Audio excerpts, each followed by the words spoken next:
Se você ganha menos de 10 mil reais, para e assiste esse vídeo. Se você já viu que dificilmente na área que você está, você vai demorar a chegar nisso ou nem vai chegar, talvez se eu virar um gerente, não serve.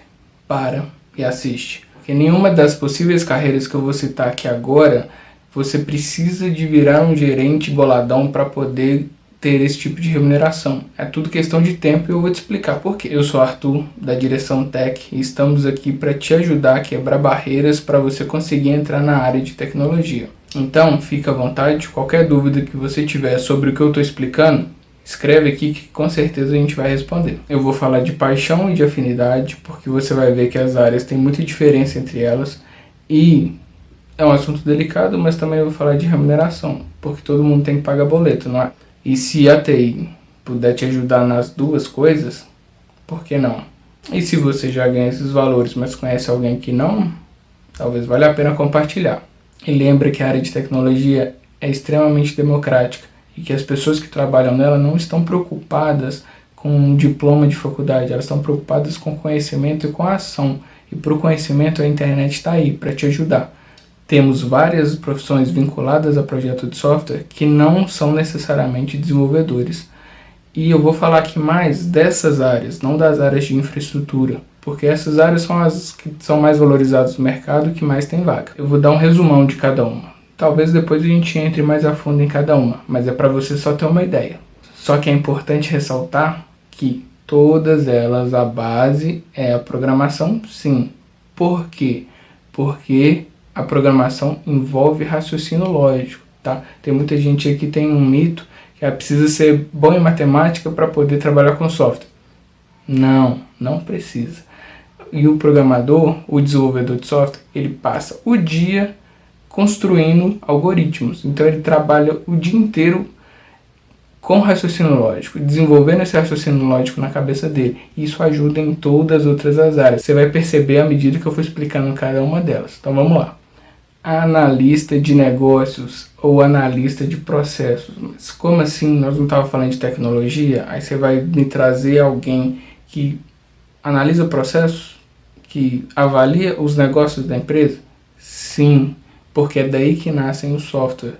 É daí que saem as necessidades. Então, pensa bem. Um software, por exemplo, para otimizar um processo determinado de uma empresa. Se o processo no dia a dia é bagunçado, ou é desconhecido, ou não é claro para todo mundo, você vai otimizar o quê? Vai otimizar a bagunça. Então acaba que isso veio para a área de tecnologia também, por necessidade nossa e por aquilo que eu te falei lá atrás. O desenvolvedor passa o dia construindo pequenos processos ou processos gigantescos, que são os algoritmos. Então ele tem a cabeça treinada para isso, para o funcionamento. Então é muito comum, tá, pessoal? É muito comum mesmo você tá fazendo esse tipo de trabalho e ouvir das pessoas: nossa, eu trabalho com isso há anos e nunca pensei em melhorar dessa forma. Por quê? Porque o raciocínio de cada um é diferente. Então esse tipo de analista faz isso, olha as oportunidades, olha o mercado e olha para dentro da empresa também como melhorar tudo que acontece lá dentro. E a remuneração desse profissional vai aí de 3 a 15 mil reais, tá? Que diferença gigante é essa?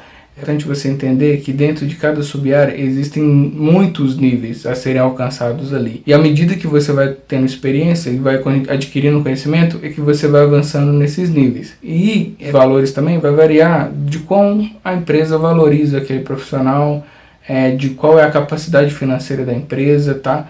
Mas a faixa é essa. E como eu te disse, é questão de tempo e de aquisição de conhecimento. Demora anos para poder ter boas remunerações? Não. Tudo vai depender da experiência que você adquirir no processo, do quanto você vai se dedicar para a busca de conhecimento. Porque na prática, pessoal, é isso que o mercado quer. Profissionais que conhecem e que fazem. Então, ok, definimos os processos ou identificamos boas oportunidades de negócio para a empresa e formatamos aquilo. Agora entra outro profissional, que é o analista de sistemas. Esse é mais comum de se escutar falar por aí. O que essa pessoa faz? Ela elabora uma solução em software para aquilo. O que eu estou querendo dizer? Ela define tudo que um software precisa ter do ponto de vista de negócio para resolver aquele problema, para trazer uma solução para aquilo, tá? Então ela vai entender muito daquele processo também e vai desenhar, vai definir tudo que vai ter. Então, por exemplo, quais telas vão ter, quais campos, que informações, quais sequências, quais relatórios, tudo que a solução precisa prover para realmente ela ser eficaz. Você vai encontrar pessoas nessa profissão ganhando de 3 a 21 mil reais. Necessariamente você começa ganhando os 3, pode ser que você consiga uma vaga melhor, mas em geral é por aí, ok? E aos poucos você vai alcançando. Perceba que nessas duas áreas que eu falei não são tão técnicas, é para pensar em processos, é para conversar com as pessoas, identificar como que funciona o trabalho de cada profissional, de cada área ou de um determinado ramo do mercado, tá vendo? Então são perfis bem diferentes do técnico. Aí agora temos os negócios já analisados, os processos definidos e já temos o que foi elaborado pelo analista de sistemas para que a solução seja eficaz. Agora entra o arquiteto de software nesse processo. Esse cara pensa numa engenharia civil como se fosse um engenheiro estrutural, tá? É uma mistura do arquiteto com o engenheiro estrutural. Ele vai elaborar o projeto técnico, tá? Então ele vai definir como tudo vai ser construído tecnicamente e todos os desenvolvedores vão seguir aquilo que ele está falando. Então geralmente é alguém aí com uma bagagem muito boa já de desenvolvimento de software, com experiência para poder definir o que os outros vão seguir. E a faixa desse profissional hoje está indo aí no mercado de 11 mil a 25, ok? E um ponto não técnico, que eu não falei, algumas empresas hoje em dia segmentam um pouco mais a análise de sistemas e tem um profissional específico para entender a experiência do usuário. Hoje em dia está bem famoso, é o UX. UX vem de User Experience, ou seja, esse profissional, geralmente, quando a empresa está gerando um produto que vai ser utilizado fora da empresa, pelos clientes dela ou pelos parceiros. Então são profissionais que vão até o mercado para entender mais isso, estudar mais esse lado. E a faixa desses profissionais hoje está entre 6 e 13.